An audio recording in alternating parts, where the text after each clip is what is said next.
पहले ऑन कर दिए। ठीक। तो आप लोग को बता रहे हैं सिस्टम ऑफ लीनियर इक्वेशन। अब सिस्टम ऑफ लीनियर इक्वेशन क्या होता है उसके बारे में बताए थे पिछले लेक्चर में। आपको बताए थे कि सिस्टम ऑफ लीनियर इक्वेशन में दो टाइप का क्वेश्चंस आता है, सॉल्यूशन निकालने के लिए और नेचर पता करने के लिए किस टाइप का सॉल्यूशन होगा। और इस दोनों काम को तीन तरीका से किया जा सकता है, मैट्रिक्स मेथड से, डिटर्मिनेंट मेथड से और एलिमिनेशन सब्स्टिट्यूशन, या दूसरा और उसी में शॉर्ट तरीका आपको बताएंगे जेएस प्रसाद मेथड। तो ये तीन तरीका से किया जा सकता है।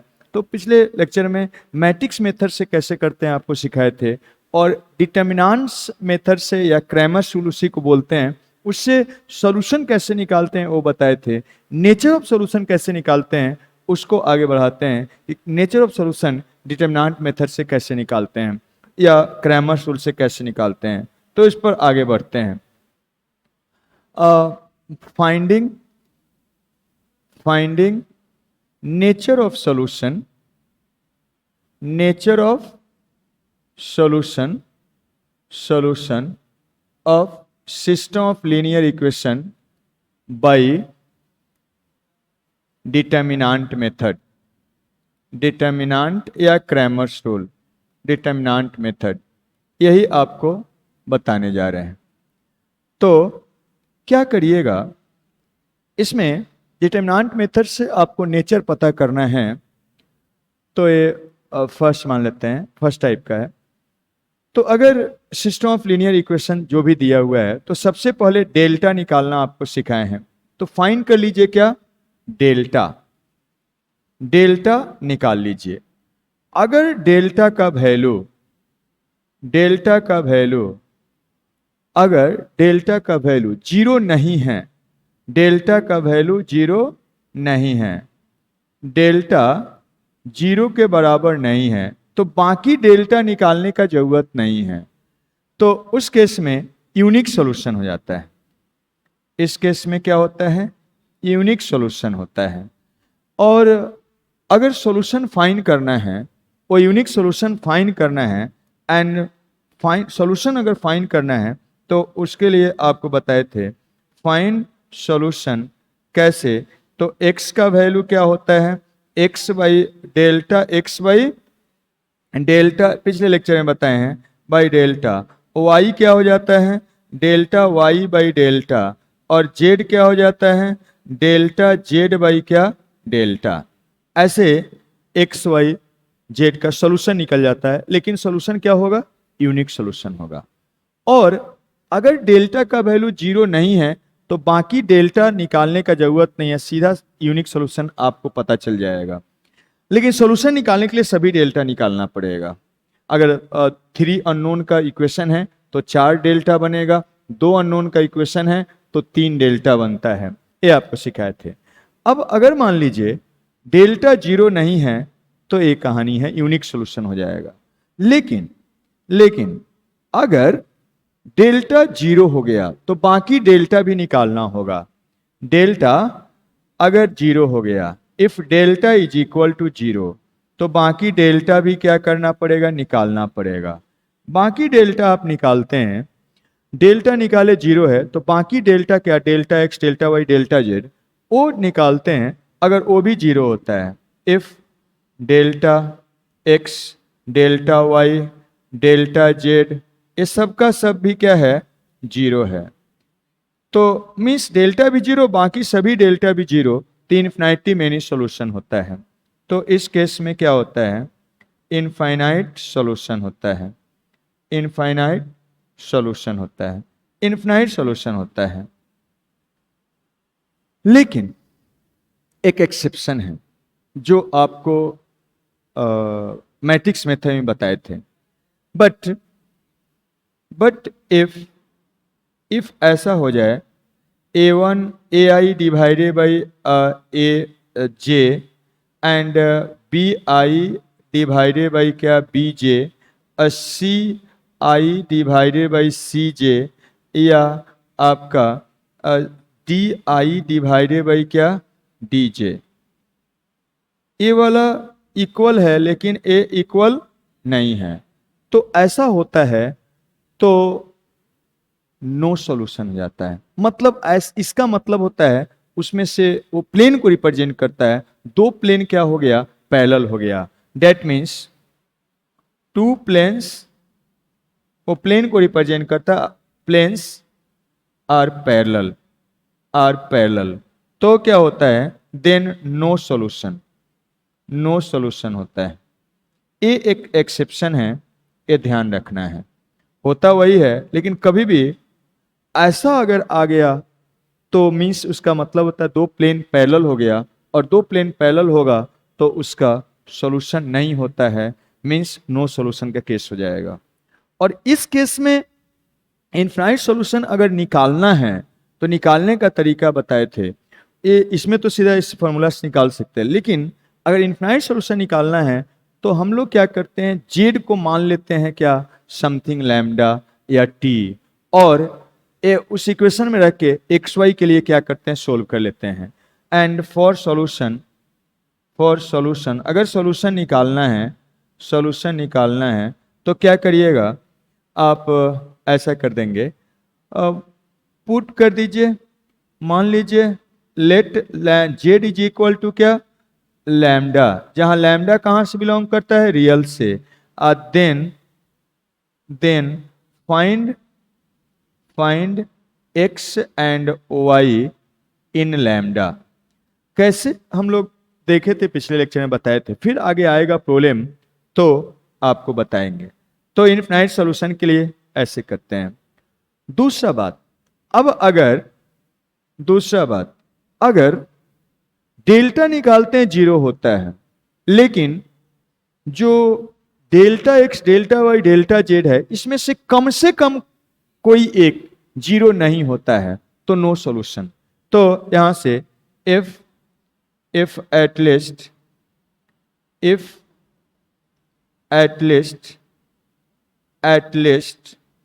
one of delta x, delta y, delta z is not equal to zero, कम से कम एक नॉन जीरो होता है, तो क्या होता है, नो सॉल्यूशन होता है। तो सिस्टम का सॉल्यूशन नहीं होता है। इस तरीका से हम लोग डिटर्मिनेंट मेथड से नेचर ऑफ सॉल्यूशन पता करते हैं।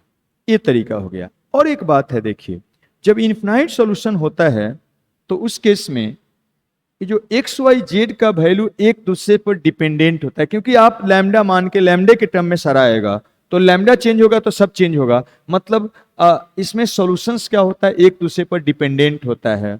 और यहाँ पर एक सब कांस्टेंट आता है, तो एक्स वाई एक दूसरे से क्या होता है, इंडिपेंडेंट होता है। तो जो सॉल्यूशन होता है, यहाँ का जो सॉल्यूशन होता है इंडिपेंडेंट होता है, और यहाँ पर सॉल्यूशन क्या होता है, डिपेंडेंट होता है। ये होता है। चलिए इसको एक प्रॉब्लम में अप्लाई करके आपको बताते हैं। एक प्रॉब्लम में अप्लाई करते चलते हैं। प्रॉब्लम लेते हैं, देखिए प्रॉब्लम लेते हैं और उसको अप्लाई करते हैं।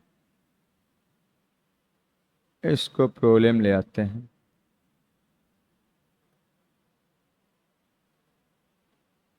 देखिए क्या है प्रॉब्लम, क्या है देखिए।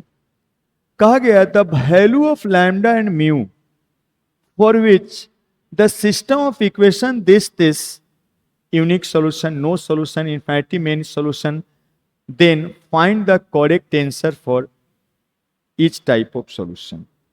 मीन्स आपको कह दिया है कि ये तीन टाइप का सॉल्यूशन ही होता है, तीनों टाइप के सॉल्यूशन के लिए लैम्डा म्यू का वैल्यू क्या क्या होगा बताइए। तो अगर हम डिटर्मिनेंट मेथड से, इसी को हम जेएस प्रसाद मेथड से आगे बताएंगे, इजीली तुरंत आ जाएगा, लेकिन डिटर्मिनेंट मेथड भी आपको सिखाना है, इसलिए पहले डिटर्मिनेंट से बता रहे हैं। तो हम क्या करेंगे, सबसे पहले चार डेल्टा निकालेंगे, उसी चारों डेल्टा पर डिपेंड करता है।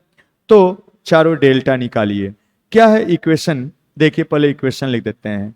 यहाँ पर इक्वेशन है एक्स एन प्लस क्या, वाई एन प्लस जेड, और राइट साइड में कांस्टेंट 6। यहाँ पर X plus 2 of Y and plus क्या 3 ऑफ जेड, और इक्वल टू क्या 10। और यहाँ एक्स एन प्लस कितना 2 ऑफ वाई एन प्लस क्या लैम्डा जेड और इक्वल टू क्या म्यू, ऐसा हो गया। अब यहाँ से हम लोग डेल्टा लिखते हैं, तो डेल्टा लिखिए। सबसे पहले डेल्टा लिखेंगे तो क्या हो जाएगा, एक्स वाई और जेड के कोफिशिएंट से बना हुआ डिटरमिनेंट, तो 1 1 1, यहाँ पर क्या 1 2 2, और यहाँ पर क्या 1 और 3 और लैम्डा, ऐसा बन गया। यहाँ से आप लिख सकते हैं। अब इसका वैल्यू निकालिए, इसके लॉन्ग एक्सपेंड कर देते हैं या इसी के लॉन्ग एक्सपेंड करिए, लैम्डा है एक जगह पर लैम्डा रहेगा, तो इसके लॉन्ग एक्सपेंड कर देते हैं, तो क्या बनेगा 1 और इसको निकालिए, तो 3 माइनस ऑफ क्या 2 1 हो जाएगा, फिर -2 इंटू, इसको ढकिए इसको ढकिए, 3 माइनस क्या 1 2 हो जाएगा, फिर उसके बाद ए प्लस लैम्डा और इंटू, इसको ढकिए 2 माइनस 1 1 हो जाएगा, तो कितना निकल के आया लैम्डा -3 हो जाएगा। ठीक है, तो लैम्डा -3 हो गया। अब उसके बाद डेल्टा एक्स निकालते हैं। डेल्टा एक्स कैसे निकालते हैं, तो राइट साइड का कांस्टेंट को हम लोग एक्स के कोफिशिएंट से रिप्लेस कर देते हैं, तो करिए 6 10 और क्या म्यू हो जाएगा, बाकी दोनों वैसा ही रहेगा, तो 1 2 और क्या 2 एंड 1 3 और क्या लैम्डा, और अब इसको भी इसी के लॉन्ग एक्सपेंड कर देते हैं, तो करिए म्यू हो जाएगा और इसको ढकिए इसको ढकिए, क्या बनेगा 3 माइनस 2 1 हो जाएगा, एंड -2 इंटू, इसको ढकिए इसको ढकिए, कितना 6 इंटू 3 18 और -10 8 बनेगा, तो 18 और -10 8 हो जाएगा, एंड प्लस क्या लैम्डा और इंटू, क्या हो जाएगा इसको ढकिए, तो 12 माइनस ऑफ 10 कितना बनेगा 2, तो इंटू क्या 2 हो जाएगा, और इक्वल टू कितना बनेगा यहाँ से, तो यहाँ से 2 लैम्डा एन प्लस कितना म्यू और माइनस कितना 16 हो गया, ऐसा बन गया। तो ये डेल्टा एक्स निकल गया।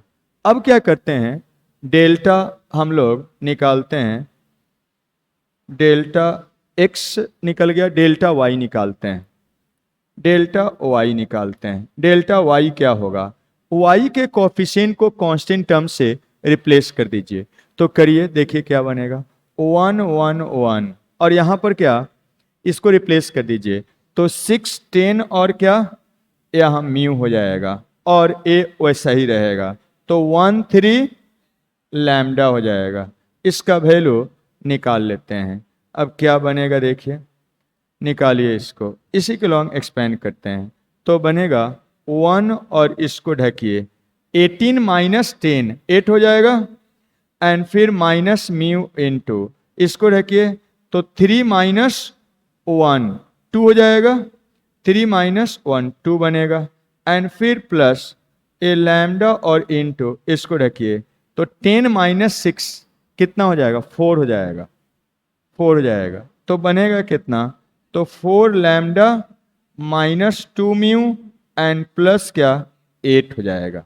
ओके, अब एक और लैम्डा हमको निकालना है, डेल्टा ऑफ क्या, डेल्टा ऑफ जेड निकालिए। कैसे निकालेंगे, तो जेड का कोफिशिएंट को राइट साइड का कांस्टेंट टर्म से रिप्लेस कर देंगे, तो कर दीजिए, क्या हो जाएगा 1 1 1, यहाँ 1 2 2, और इसको रिप्लेस कर दीजिए 6 10 म्यू से, 6 10 म्यू से रिप्लेस कर दीजिए, और इसका वैल्यू इसके लॉन्ग एक्सपेंड करके निकालते हैं, तो चलिए निकालिए, 1 प्लस में होगा और इसको रखिएगा 10 माइनस 12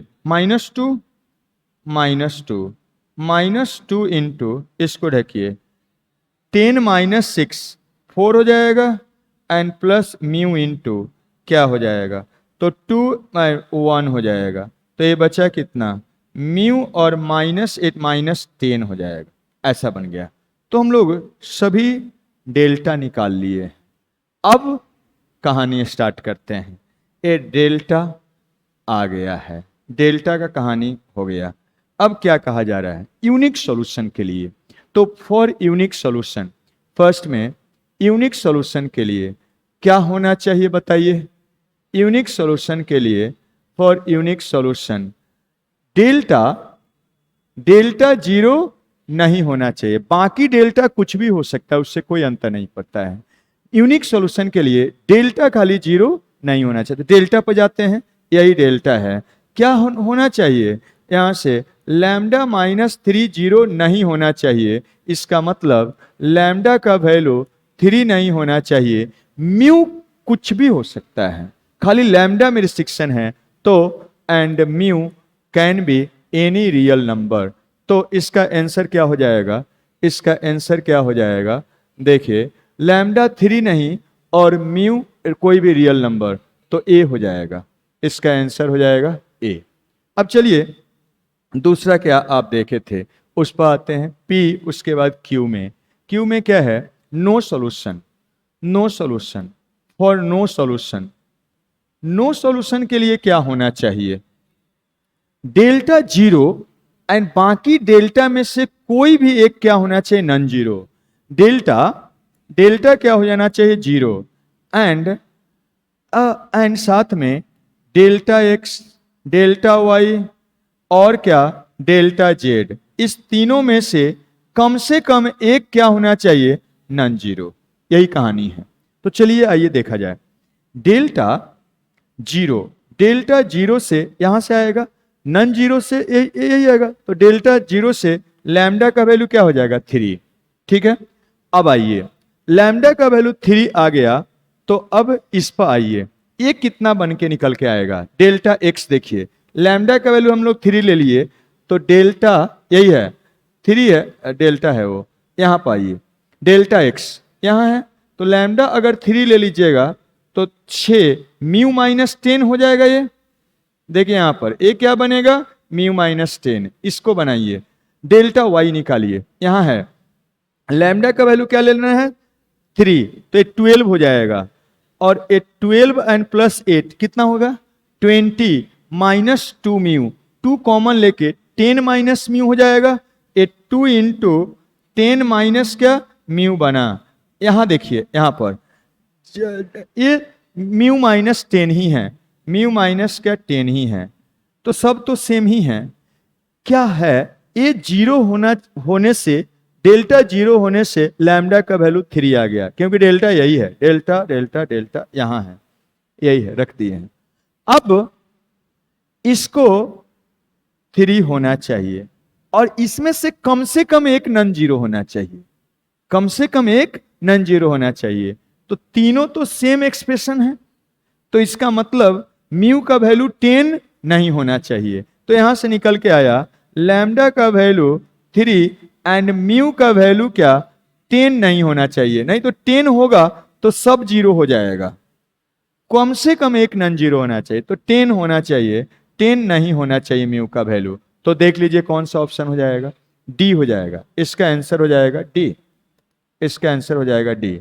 और अब उसके बाद आते हैं आर पर, इनफाइनाइट सॉल्यूशन के लिए, इनफाइनाइट सॉल्यूशन के लिए, इनफाइनाइट सॉल्यूशन के लिए, इनफाइनाइट सॉल्यूशन के लिए क्या होना चाहिए, डेल्टा जीरो एंड साथ साथ बाकी सभी डेल्टा जीरो होना चाहिए। डेल्टा एक्स भी जीरो, डेल्टा वाई भी जीरो, डेल्टा जेड भी जीरो, इस सब का सब क्या हो जाना चाहिए, जीरो होना चाहिए, ऐसा कहानी है। तो अब इससे तो आ गया डेल्टा का वैल्यू लैम्डा माइनस 3 है, तो लैम्डा का वैल्यू क्या, 3। और इससे क्या आ गया, ये तो यही है ना जी, इस यही है, डेल्टा एक्स ऐसा बन गया था, इतना बन गया था लैम्डा का वैल्यू 3 के लिए। तो ये क्या हो जाएगा, सब जीरो होना चाहिए। तो यहां से आप निकालेंगे तो म्यू का वैल्यू कितना आ जाएगा, 10, म्यू का वैल्यू क्या, 10, तो इस सब का सब जीरो हो जाएगा। तो यहां से क्या आ गया, यही कंडीशन आ गया। अब देख लीजिए कौन सा ऑप्शन होगा, तो 3 बी हो जाएगा, आंसर हो जाएगा बी। तो इस टाइप से कभी भी आप तीनों को हम बता दिए प्रॉब्लम में, कोई भी आप प्रॉब्लम में यूनिक सॉल्यूशन, नो सॉल्यूशन के लिए पहले चारों डिटर्मिनेंट निकालना पड़ेगा, और तब यूनिक सॉल्यूशन के लिए चारों का जरूरत नहीं पड़ेगा, लेकिन और बाकी सब के लिए जरूरत पड़ेगा। तो इस टाइप से हम लोग डिटर्मिनेंट मेथड से नेचर ऑफ सॉल्यूशन पता कर लेते हैं। कभी भी हम तीनों को एक ही प्रॉब्लम में बता दिए। चलिए अब आगे बढ़ाते हैं कहानी को। अब देखिए नेक्स्ट है, इसी में दूसरा टाइप का एक कंसेप्ट आता है। Homogeneous system of linear equation के लिए nature of solution. Homogeneous system of linear equation, homogeneous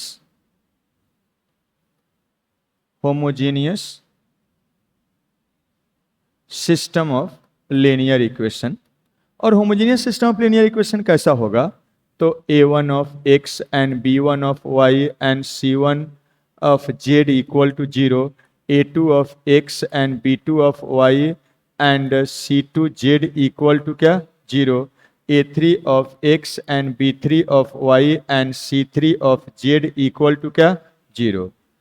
तो ये होमोजेनियस है क्योंकि कांस्टेंट टर्म इसमें क्या है? 0 है। तो जब होमोजेनियस होगा तो डेल्टा, ध्यान दीजिए, यहाँ डेल्टा इसका निकालेंगे तो a1, a2, a3, b1, b2, b3, c1, c2, c3 हो जाएगा। x का कोफिशिएंट, y का कोफिशिएंट, z का कोफिशिएंट। डेल्टा x निकालेंगे तो x का कोफिशिएंट को 0 0 से रिप्लेस करिएगा, 0 हो जाएगा। डेल्टा y निकालिएगा तो वो भी क्या हो जाएगा? 0 हो जाएगा। y का कोफिशिएंट से डेल्टा z भी क्या हो जाएगा? 0 हो जाएगा। एक बहुत इंटरेस्टिंग बात आया, नो सॉल्यूशन कब होता था? जब डेल्टा 0 और इसमें से कोई भी एक, कम से कम एक नन जीरो। तो सबका सब 0 ही है, नन जीरो कभी भी नहीं आएगा। इसका क्या मतलब है? इसका मतलब है इसका नो सॉल्यूशन कभी भी नहीं होगा। मतलब कहीं भी अब homogeneous system of linear equation दिखा, तुरंत दिमाग में आ जाना चाहिए उसका सॉल्यूशन होगा ही होगा। नो सॉल्यूशन का केस कभी नहीं बनेगा, नो सॉल्यूशन का कभी केस नहीं बनेगा। Homogeneous system of linear equation है, इसमें कभी भी नो सॉल्यूशन का केस नहीं बनेगा। तो यहां पर ऐसा आ गया निकल के। तो homogeneous system of linear equation always क्या होता है? कंसिस्टेंट। एलवेज क्या हो गया? कंसिस्टेंट हो गया। एलवेज कंसिस्टेंट होगा। दूसरा बात, अब देखिए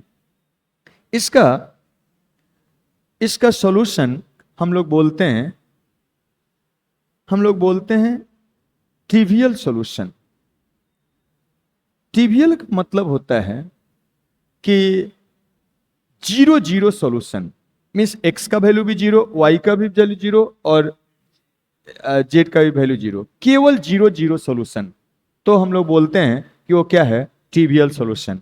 तो यहां पर ऐसा होता है, ट्रिवियल सॉल्यूशन होता है अगर डेल्टा का value, if delta is equal to, उल्टा होता है, if delta is non zero, delta not zero, तो वो क्या होता है? ट्रिवियल सॉल्यूशन होता है या जीरो सॉल्यूशन होता है। जीरो या उसी को बोलिए ट्रिवियल सॉल्यूशन, ट्रिवियल सॉल्यूशन होता है। That means only x equal to y equal to z equal to 0, यही केवल सॉल्यूशन में होता है। तो हम लोग बोलते हैं कि वो क्या है? Trivial solution. यही केवल सॉल्यूशन होता है। तो 0 0 सॉल्यूशन को ही बोलते हैं क्या? Trivial solution. तो समटाइम 0 सॉल्यूशन लिख देगा, समटाइम्स ट्रिवियल सॉल्यूशन। और ऐसा कब होगा? जब डेल्टा का वैल्यू 0 नहीं होगा। तो सॉल्यूशन निकालिएगा x, तो delta x by delta, delta y by delta, delta z by delta, तो क्या बनेगा? 0 0 0, वही केवल एक सॉल्यूशन होगा। तो इस केस में ऐसा होता है तो हम लोग बोलते हैं ट्रिवियल सॉल्यूशन। तो कभी भी आपको अब कह देगा सिस्टम का ट्रिवियल सॉल्यूशन है, homogeneous system of linear equation में होता है, और ऐसा तब होगा जब डेल्टा का वैल्यू 0 नहीं होगा। ये डेल्टा 0 नहीं होगा।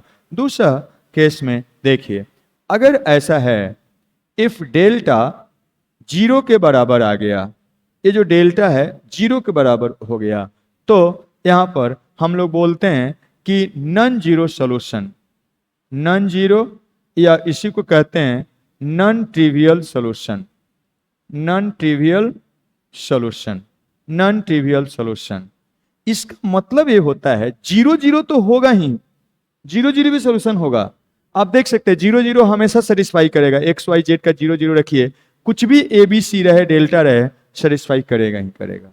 लेकिन इसका ये मतलब होता है कि 0 0 के अलावा भी दूसरा एक्स वाई जेड का वैल्यू है जो उसको सेटिस्फाई कर रहा है। मतलब that means other value other than ये तो सेटिस्फाई करेगा ही, other than x equal to Y equal to Z equal to 0 also satisfy, also solution, ऐसे लिख दीजिए also solution। तो ऐसा होता है, और इस केस में इनफाइनाइट सॉल्यूशन होता है। इस केस में सॉल्यूशन आपसे पूछा जाएगा कितना होता है, जब नॉन ट्रिवियल सॉल्यूशन होता है तो सॉल्यूशन होता कितना है, तो इनफाइनाइट सॉल्यूशन होता है, इनफाइनाइटली मेनी सॉल्यूशन होता है। और इस केस में क्या होता है, यूनिक सॉल्यूशन होता है, यूनिक सॉल्यूशन होता है। और वो जो यूनिक सॉल्यूशन होता है क्या होता है, 0 0 0 होता है खाली, इसलिए इसको बोलते हैं जीरो सॉल्यूशन या ट्रिवियल सॉल्यूशन। और इस केस में क्या होता है, आपका इनफिनिटी मेनी सॉल्यूशन होता है, 0 0 भी होता है उसमें, लेकिन 0 0 के अलावा भी बहुत कुछ होता है, इसलिए इसको बोलते हैं नॉन जीरो या non trivial solution. Student confuse करते हैं, क्या सोचते हैं नॉन जीरो सॉल्यूशन है इसका मतलब क्या 0 0 सॉल्यूशन नहीं है, नहीं, इसका ये मतलब नहीं होता है। जीरो सॉल्यूशन का मतलब होता है, नॉन जीरो सॉल्यूशन का मतलब होता है कि 0 0 तो है ही, उसके अलावा भी और भी बहुत सारा सॉल्यूशन है। और जीरो सॉल्यूशन का मतलब होता है, या ट्रिवियल सॉल्यूशन का मतलब होता है खाली 0 0 सॉल्यूशन होता है, ये मीनिंग होता है। दूसरा बात, इसको याद ऐसे रखिएगा, ये तो कंसेप्ट वाइज हो गया, याद ऐसे रखिएगा उल्टा, अगर जीरो सॉल्यूशन है तो डेल्टा क्या होगा, नॉन जीरो। अगर नॉन जीरो सॉल्यूशन है या नॉन ट्रिवियल सॉल्यूशन है तो डेल्टा क्या होगा, जीरो। उल्टा याद रखना, उल्टा। तो जीरो सॉल्यूशन या ट्रिवियल सॉल्यूशन के लिए डेल्टा नॉन जीरो, और नॉन जीरो के लिए डेल्टा क्या, जीरो के बराबर होगा। ऐसा होता है। तो ये होता है homogeneous system of linear equation का कुछ नेचर ऑफ सॉल्यूशन। इससे फ्रीक्वेंटली मेंस एडवांस में क्वेश्चंस पूछते रहता है। चलिए कुछ क्वेश्चंस को देखा जाए, इसको अप्लाई करते हैं कुछ क्वेश्चंस में हम अप्लाई करके बताते हैं। देखिए क्या है, देखिए जैसे यही क्वेश्चन है, क्या है क्वेश्चन में देखिएगा, कर है if the following system of equation has trivial solution then find the value of k. Solution क्या है, ट्रिवियल है। तो ट्रिवियल है तो सिंस ट्रिवियल बोलिए या जीरो बोलिए, जीरो सॉल्यूशन है, तो ऐसा होता है, तो क्या होता है, देयरफॉर उल्टा ट्रिवियल है तो डेल्टा नॉट जीरो, और डेल्टा आप निकाल लीजिए, एक्स का कोफिशिएंट यहां पर क्या है, सबसे पहले देखिए होमोजेनियस रहेगा तभी ये रहेगा होगा। देखिए कांस्टेंट क्या है, 0 0 है तो होमोजेनियस है, तो एक्स का कोफिशिएंट लिख दीजिए यहाँ पर, y का कोफिशिएंट लिख दीजिए यहाँ, z का कोफिशिएंट यहाँ, x का कोफिशिएंट के यहाँ, y का कोफिशिएंट -1 यहाँ -1, इसका x का कोफिशिएंट 1 है, y का कोफिशिएंट 1 है, z का कोफिशिएंट -1 है, इज नॉट इक्वल टू 0, ऐसा बन गया।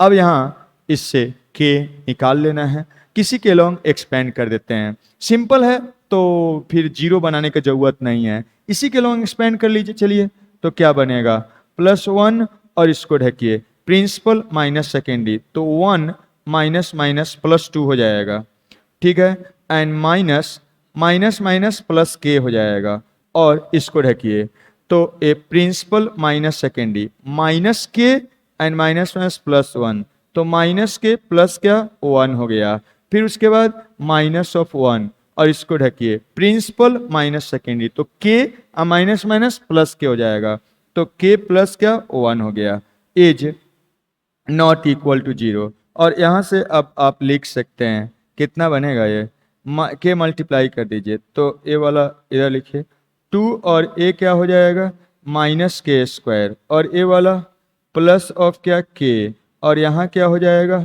-k और माइनस ऑफ क्या 1 इज नॉट इक्वल टू 0।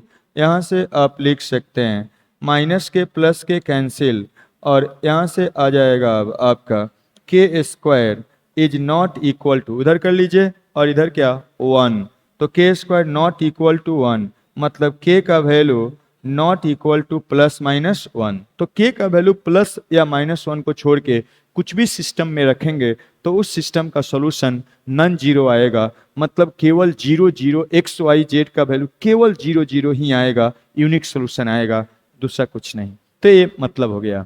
देखिए नेक्स्ट, देखिए आईआईटी मेंस 19 में आया हुआ है, ट्रिवियल नॉन ट्रिवियल से ही रिलेटेड क्वेश्चंस हैं। आइए देखते हैं इसको क्या है, क्या कहा गया है। कहा गया the greatest value of C belongs to R. C का सबसे बड़ा से बड़ा वैल्यू आपको निकालना है जो रियल नंबर में बिलोंग कर रहा है। कर रहा है for which the system of linear equations this has non trivial solution. और ये सिस्टम कैसा है, जब भी ट्रिवियल नॉन ट्रिवियल रहेगा तो होमोजीनियस के लिए जनरली बोला जाता है। तो देखिए constant zero constant zero constant zero है, तो हम लोग को क्या है, since non non trivial non trivial, या इसी को हम लोग क्या बोलते हैं, non zero solution, non zero solution, therefore क्या होता है, उल्टा उल्टा, डेल्टा का वैल्यू क्या, जीरो, डेल्टा निकाल लीजिए। मीन्स इस केस में जीरो जीरो तो सॉल्यूशन होगा ही, एक्स वाई जेड का वैल्यू, और भी बहुत सारा वैल्यूज होगा, इन्फिनिटी मेनी सॉल्यूशन होगा, इसलिए इसको बोलते हैं नॉन ट्रिवियल सॉल्यूशन, केवल जीरो जीरो नहीं। तो यहाँ पर अब निकाल लीजिए डेल्टा, क्या बनेगा, पहला लाइन का कोएफिशिएंट लिख देते हैं पहला का, तो वन यहाँ पर माइनस सी, यहाँ पर माइनस सी, दूसरा का लिख देते हैं तो सी, यहाँ पर माइनस वन, यहाँ पर सी, तीसरा का लिख देते हैं तो सी, यहाँ पर सी, यहाँ पर minus of one is equal to zero. किसी के लॉन्ग एक्सपेंड कर देते हैं, चलिए यहीं से एक्सपेंड किया जाए, यहाँ पर एक्सपेंड करते हैं, इसके लॉन्ग एक्सपेंड कर देते हैं, तो प्लस वन और इसको ढकिए, वैल्यू निकालिए, वन माइनस सी स्क्वायर, तो वन माइनस सी स्क्वायर बना, फिर उसके बाद प्लस के बाद माइनस सी, और इसको ढकिए, इसको ढकिए, वैल्यू निकालिए, तो क्या बना, C and minus minus plus C square, C और minus minus plus C square, ऐसा हो जाएगा, ऐसा हो जाएगा, और फिर उसके बाद प्लस ऑफ सी, और अब इसको ढकिए, इसको ढकिए, क्या बना, minus of c and minus minus minus c, minus two c, minus c square, इसको ढक रहे हैं तो minus c square, minus c square और minus of c, minus of c is equal to zero. आइए अब निकाला जाए, ए प्रोडक्ट करिएगा वन माइनस सी स्क्वायर, यहाँ पर क्या माइनस सी स्क्वायर, यहाँ क्या a minus of c q हो जाएगा, यहाँ पर क्या माइनस ऑफ सी क्यू हो गया, और माइनस ऑफ सी स्क्वायर हो गया, इक्वल टू जीरो, ऐसा बन गया। सबको माइनस में है, राइट में ले जाते हैं और लिखते हैं लेफ्ट में ही, क्या बनेगा देखिए, सी दो बार है सी क्यू, तो टू टाइम्स ऑफ, उधर लेके चलेगा, two times of c of q, फिर उसके बाद c square c square c square तीन बार, तो प्लस उससे जाएगा प्लस थ्री ऑफ क्या सी स्क्वायर, और वन उधर जाएगा, minus of one equal to zero. ठीक है, क्यूबिक इक्वेशन आ गया। तो क्यूबिक इक्वेशन को सोल्व करने के लिए हिट एंड ट्रायल से एक रूट निकालते हैं, फिर फैक्टर करके निकालते हैं। तो चलिए एक रूट हिट करिए, सी का वैल्यू माइनस वन सेटिस्फाई कर रहा है, रखिएगा तो ये वाला माइनस वन हो जाए, माइनस टू हो जाएगा, और माइनस वन थ्री, ये वाला three, minus three plus three cancel होकर जीरो। तो हम लोग क्या देख रहे हैं, C equal to minus one satisfy कर रहा है, ए सेटिस्फाई कर रहा है। जब ये सेटिस्फाई करेगा तो इसको एक साइड में ले आइएगा तो उसका एक फैक्टर होगा, देयरफॉर सी प्लस वन इधर करिएगा विल बी ए फैक्टर, एक फैक्टर इसका ए सी प्लस क्या वन होगा। तो अदर फैक्टर बैलेंस टेक्निक से हम लोग निकाल लेते हैं, तो चलिए निकाला जाए।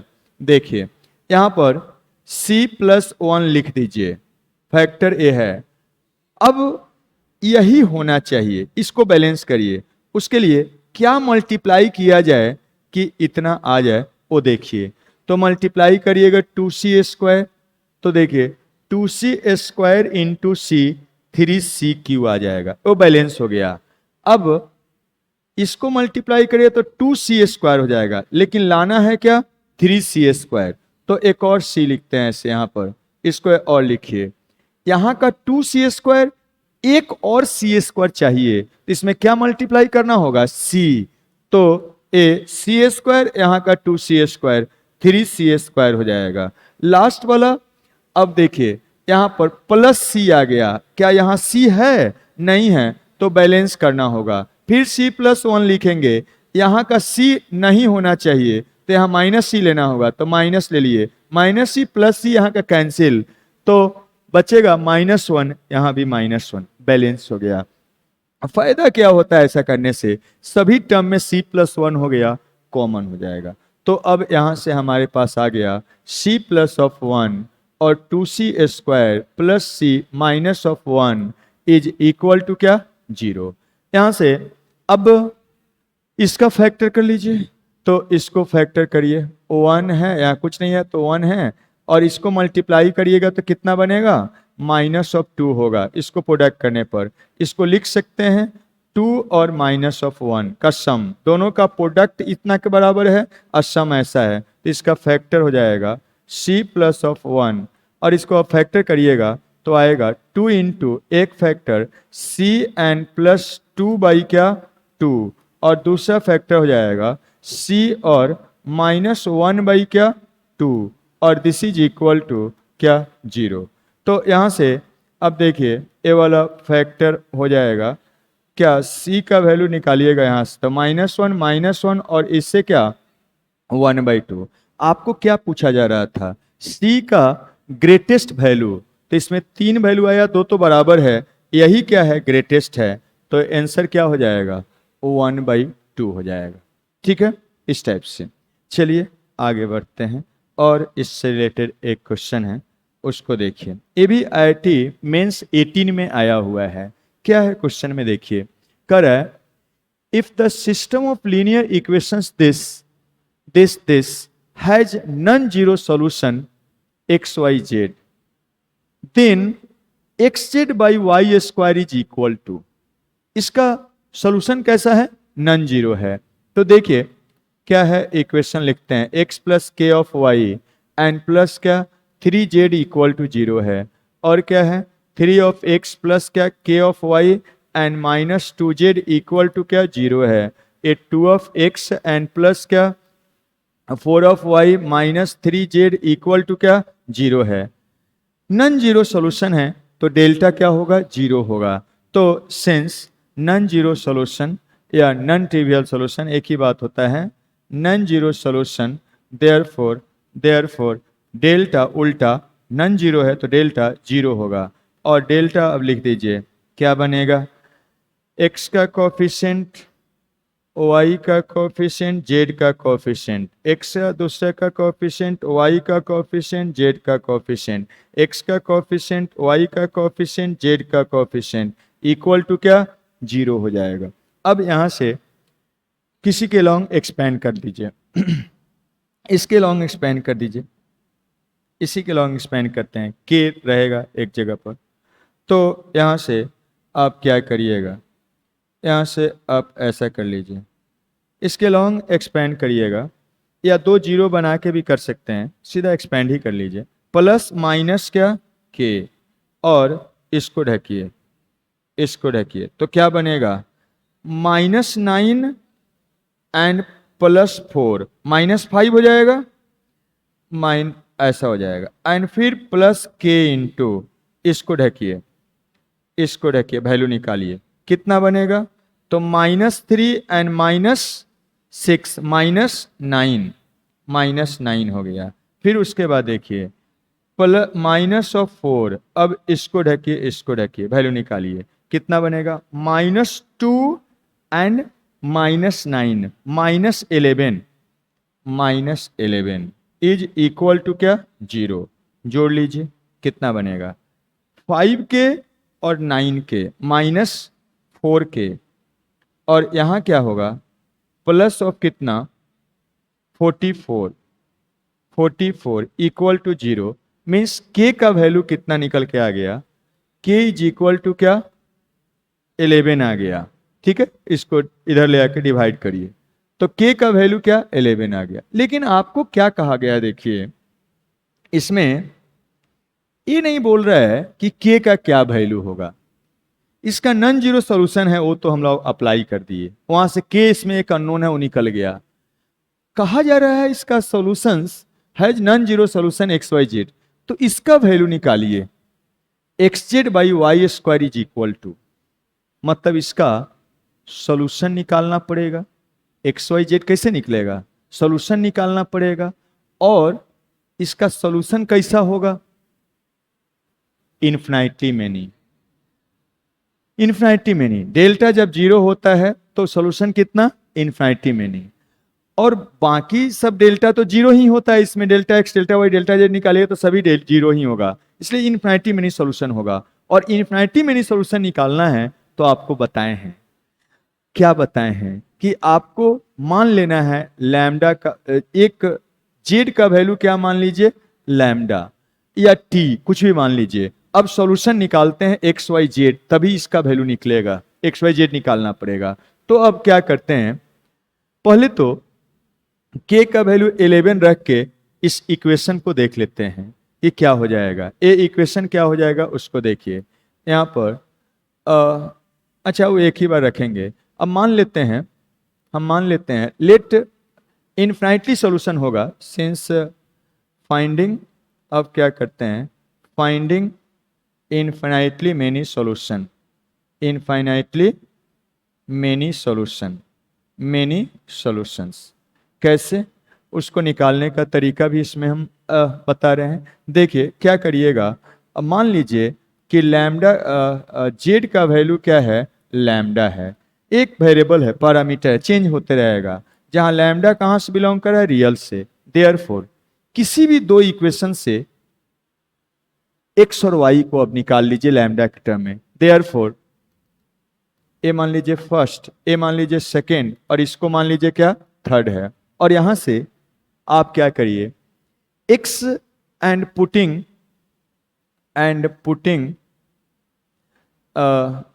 k इक्वल टू क्या, 11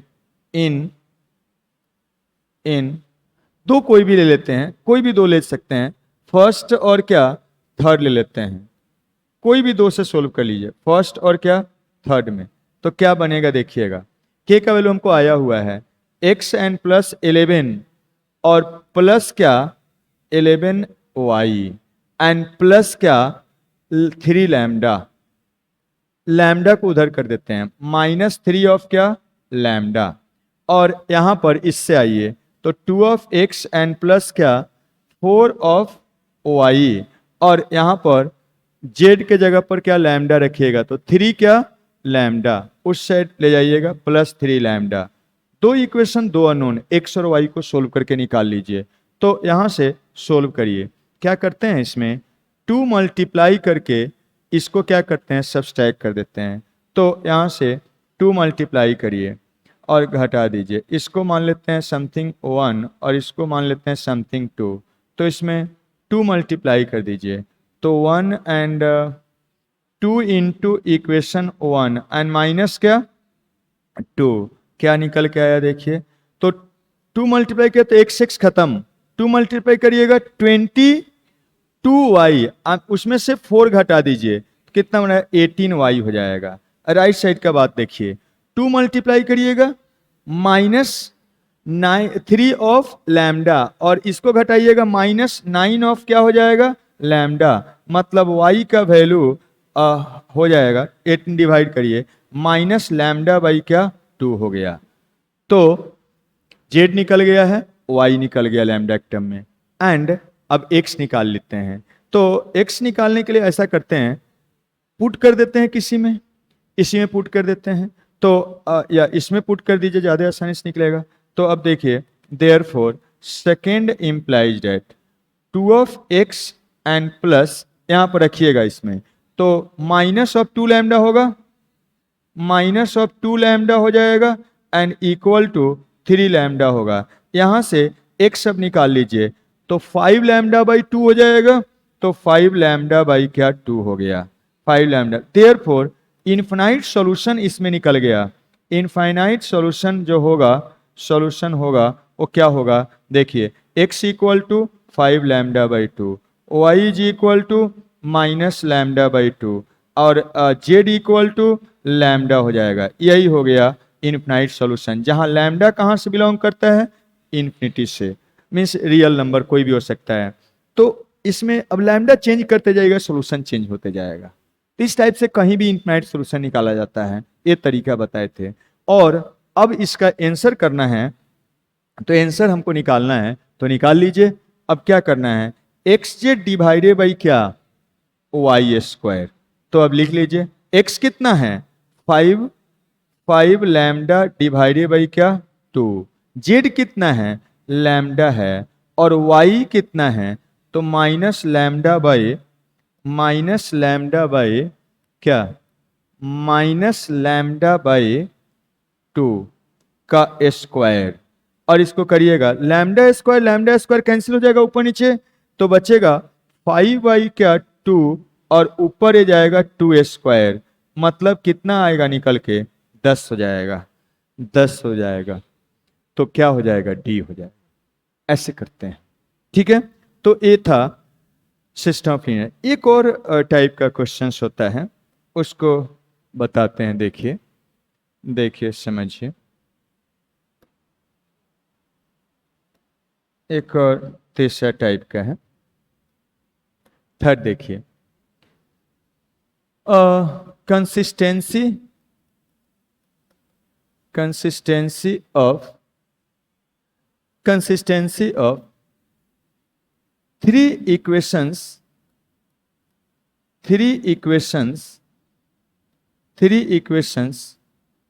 containing two unknowns।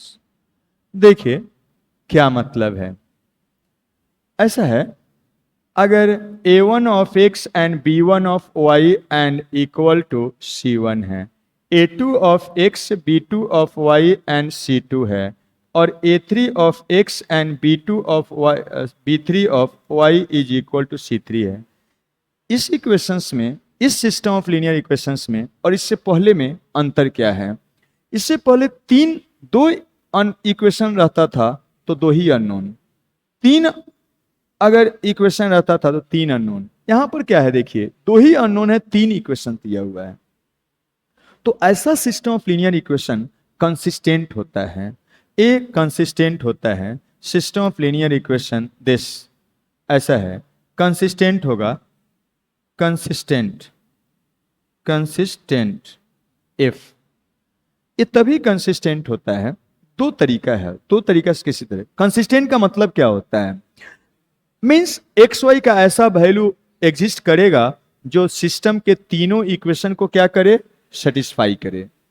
तो यहां पर अब दो चीज है, आप ऐसे कर सकते हैं, ए फर्स्ट सेकेंड थर्ड, ऐसा हो, दो का सॉल्यूशन, दो सिस्टम का सॉल्यूशन तीसरे को भी क्या करे, सेटिस्फाई करे। If solution of first and second satisfy क्या, सेटिस्फाई थर्ड, मतलब दो को सोल्व कर लीजिए, अगर तीसरों को भी सेटिस्फाई करेगा तब वो क्या होगा, कंसिस्टेंट होगा। और मीन्स इस तरीका से आप चेक कर सकते हैं। या दूसरा है, इससे बना हुआ डिटर्मिनेंट, इफ इससे बना हुआ डिटर्मिनेंट का मतलब क्या, x का कोफिशिएंट, y का कोफिशिएंट और राइट साइड का कांस्टेंट से बना हुआ डिटर्मिनेंट जीरो हो जाए, ये भी तरीका है। दोनों में से कोई भी काम कर सकते हैं। तो means a1 a2 a3, b1 b2 b3, c1 c2 c3 से बना हुआ डिटर्मिनेंट क्या हो जाए, जीरो हो जाए। तो दो तरीका है, दो को सोल्व करिए, उसका जो सॉल्यूशन है तीसरे को भी सेटिस्फाई कर रहा है तो क्या होगा, वो कंसिस्टेंट होगा। मीन्स तीनों को सेटिस्फाई करता हुआ एक्स वाई का वैल्यू पॉसिबल है। या क्या तीनों से बना हुआ जो कोएफिशिएंट से बना हुआ डिटर्मिनेंट जीरो होगा तो क्या होगा, कंसिस्टेंट होगा, मतलब एक्स वाई का ऐसा वैल्यू होगा जो तीनों को सेटिस्फाई करेगा। चलिए एग्जाम्पल में अप्लाई करते हैं, प्रॉब्लम में अप्लाई करके बताते हैं। जैसे देखिए कहा गया है, find whether the following system of equation consistent और नॉट। ये चेक करना है कि सिस्टम कंसिस्टेंट है कि नहीं, तो आप क्या कर सकते हैं, इसको मान लीजिए फर्स्ट, इसको मान लीजिए सेकेंड और इसको मान लीजिए थर्ड। कोई भी दो को सोल्व करके तीसरा को चेक करिए सेटिस्फाई कर रहा है कि नहीं। इस दोनों को सोल्व करते हैं। Solving solving solving first and second, first second को सोल्व करिए। तो क्या करते हैं, इस दोनों को इधर ले जाके ऐड कर देते हैं।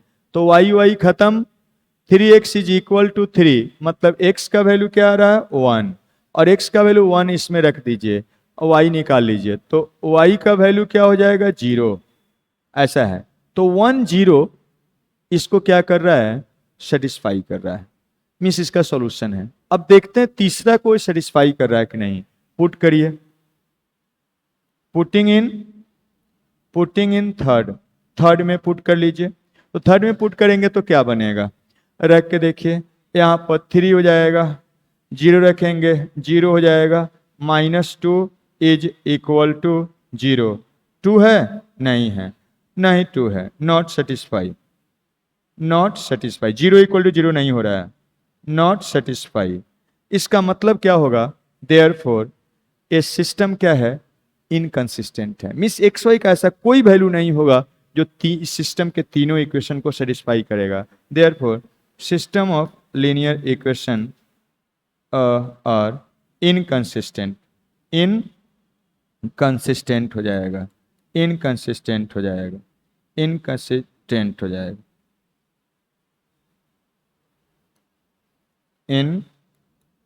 इनकंसिस्टेंट हो जाएगा, ऐसा है।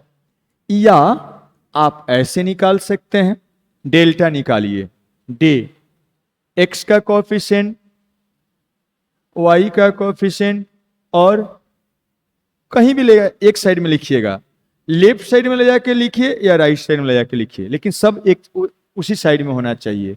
तो हम सबको राइट साइड में ले जाके लिखते हैं O1। यहाँ x का कोएफिशिएंट, y का कोएफिशिएंट, इसका राइट साइड में ले गए, x का कोएफिशिएंट, y का कोएफिशिएंट, और इसको राइट साइड में ले गए, ऐसा बन गया।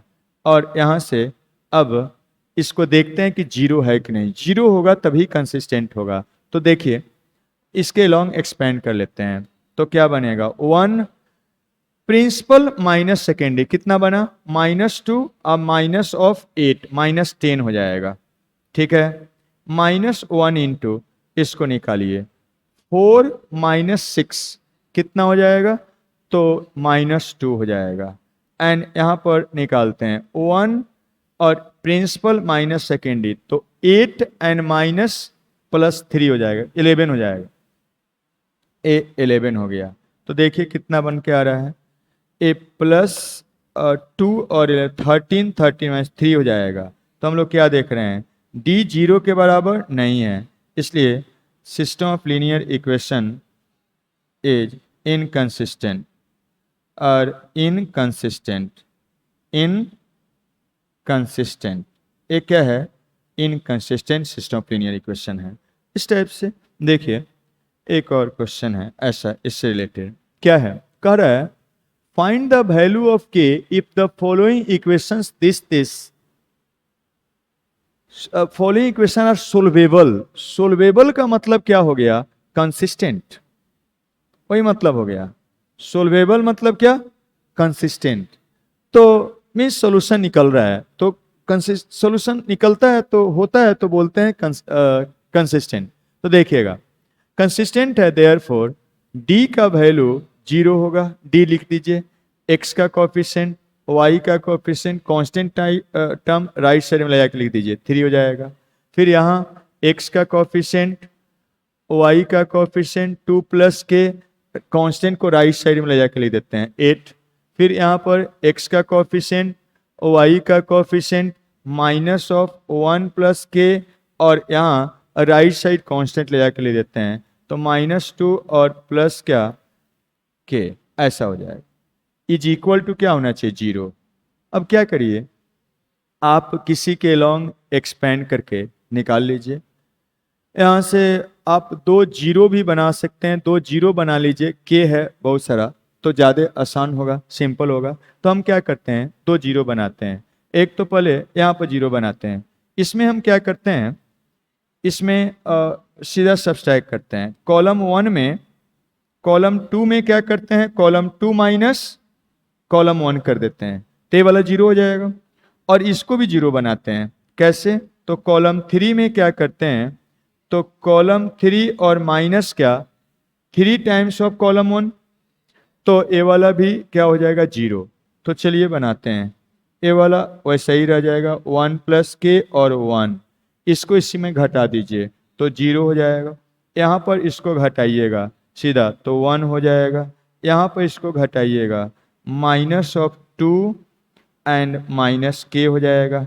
अब यहाँ पर 3 मल्टीप्लाई करके घटाइए तो ये जीरो हो जाएगा। इसमें 3 मल्टीप्लाई करेंगे और तब घटाएंगे तो 3 के और 3 हो जाएगा, घटाएंगे तो 5 माइनस क्या, 3 के हो जाएगा। और इसमें 3 मल्टीप्लाई करके घटाइए तो यहाँ क्या बचेगा, माइनस ऑफ 3, मतलब -5 और माइनस क्या, के बनेगा। ऐसा हो गया, इक्वल टू जीरो। 2 जीरो आ गया। अब इसके लॉन्ग क्या करते हैं, एक्सपेंड कर देते हैं। तो करिएगा तो क्या निकल के आएगा, प्लस ऑफ 1, यहाँ पर लिखते हैं +1 और इसको ढक दीजिए, यही बनेगा ये वाला। तो प्रिंसिपल माइनस सेकेंडरी, इसको प्रोडक्ट करिए तो माइनस ऑफ क्या, -5 माइनस ऑफ के और इनटू क्या 1 माइनस इसका product minus of 2 minus of के और इनटू क्या 5 माइनस 3 के, ऐसा बना। और ये वाला इक्वल टू क्या, जीरो। ये सब तो जीरो जीरो है इसके क्रॉसपॉन्डिंग। अब इसी को सोल्व कर लेना है, कर लीजिए तो क्या बनेगा, -5 माइनस ऑफ के और ये minus minus plus, minus minus 2 plus क्या के और इनटू क्या 5 माइनस 3 के और इक्वल टू क्या, जीरो। और यहाँ से -5 माइनस के और इसको प्रोडक्ट करके लिख लीजिए तो 10, फिर क्या -6 के, -6 के प्लस 5 के और यहाँ का -3 के स्क्वायर इक्वल टू जीरो।